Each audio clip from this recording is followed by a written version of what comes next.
There is something unusual about Mount Rushmore.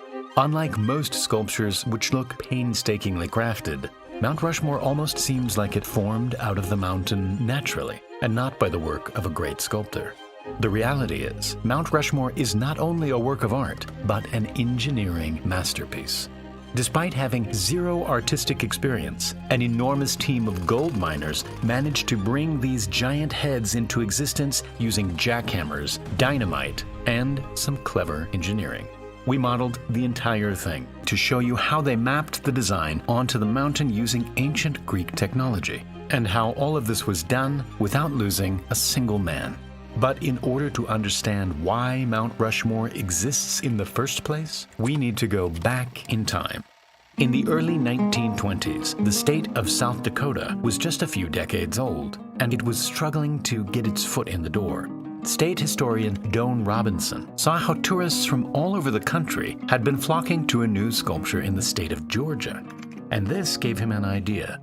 He reached out to the sculptor Gutzon Borglum and asked if he'd like to make an enormous sculpture of America's Wild West heroes.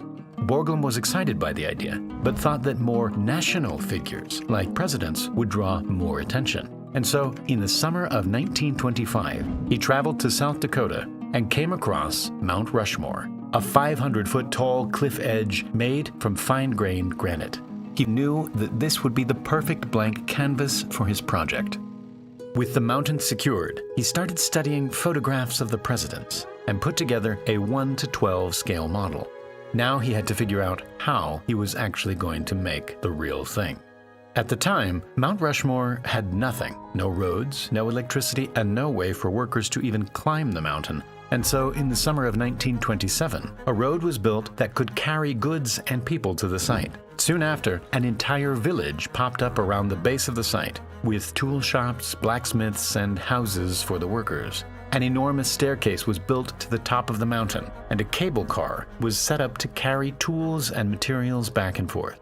A winch house was also built to the top of the mountain, where operators could raise and lower the brave workers on small seats to any point on the mountain.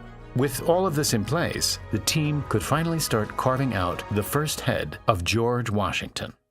With the help of carefully placed dynamite, the crews started tearing off large chunks of surface rock until they had a rough, egg-shaped head. From here, it was up to the workers to carve out the face using jackhammers. But handling these 30-kilogram jackhammers on the side of a cliff would be a huge challenge, and powering them would require more clever engineering. The jackhammers ran on compressed air, and so a building at the base of the mountain was set up to power them. It contained 3 massive air compressors that ran on electricity provided by the local gold mine. These would run all day, compressing air into a pipe that ran for 2,000 feet all the way up the side of the staircase and into a building at the top of the mountain. From here, up to 16 jackhammers could be connected at a time. To stop the jackhammers from jumping all over the rock, they developed their own techniques, sometimes installing chains to grab onto, and sometimes using their own feet to guide the jackhammer into the rock. The workers became experts at operating the jackhammers. But without any artistic or sculpting experience, how did they know where to drill? On the Stone Mountain Memorial, Borglum used a large projector to map out his design. But Mount Rushmore was much larger, and the 3D nature of the faces would make this method impossible. He had to figure out how to transfer the data from his model onto the mountain. In order to turn Mount Rushmore into a reality, Borglum had to figure out how to map his 5-foot model onto the 60-foot cliff edge. He took inspiration from the Greeks, who were able to make identical copies of Roman statues using a pointing machine. This was a tool that could measure specific points on a sculpture relative to a reference point. This could then be transferred onto a different sculpture, giving the artist a guide to carve to. By doing this for thousands of points, the exact shape of the sculpture could be replicated. This worked well for replicas of the same size, but in order to scale up his design, Borglum would have to get creative. He came up with his own pointing machine, which was essentially a metal arm with a weighted point at one end that could swing around a fixed axis.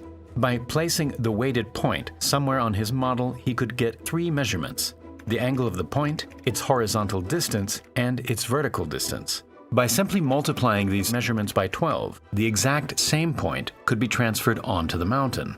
But for that, Borglum would need to make a much larger pointing machine on top of Mount Rushmore. And so that's exactly what he did. Using this giant machine, thousands of points could be marked directly onto the mountain, showing the workers where to drill and exactly how deep they should drill. Instead of carving out the entire part, the workers would drill a series of holes close together in a honeycomb pattern. Then the rock between the holes would be hammered out. After a couple hours of solid drilling, a steel worker would come down on a harness with replacement bits to keep the workers drilling. The work was tough, and the men spent 8 hours a day dangling over a 500-foot cliff edge for just 50 cents an hour. Over the next few years, work progressed, and eventually George Washington's head was done. Borglum had assembled a well-oiled team, and so he turned his attention to the finer details. One of the trickiest parts about the sculpture was the eyes. Typical Greek sculptures have perfectly smooth eyes which look flat and lifeless. To give the eyes a realistic shine, he cut out a hole that was deep enough to always be in shadow. Then, at the center of the pupil, a square section would be left uncut to give the impression of a reflection in the eye. This was an extremely risky process, since the rock could fall under its own weight at any moment. Its effect was amazing, and when viewed from far away, these square sections gave the eyes a shiny texture. To finish off the heads, workers would do a process called bumping, which would smoothen out the surface and pulverize it, turning it into a whiter color. The carving of Mount Rushmore went on for 14 years, but in the end, it was never quite finished. The original plan was to have each president carved down to their waist, and a secret tomb designed with lavish decorations had only just been started when the project came to an end. The Second World War took away all of the attention and money from Mount Rushmore, and just a couple years later, Gutzon Borglum passed away. Ultimately, Borglum and Robinson achieved their goal of putting South Dakota on the map.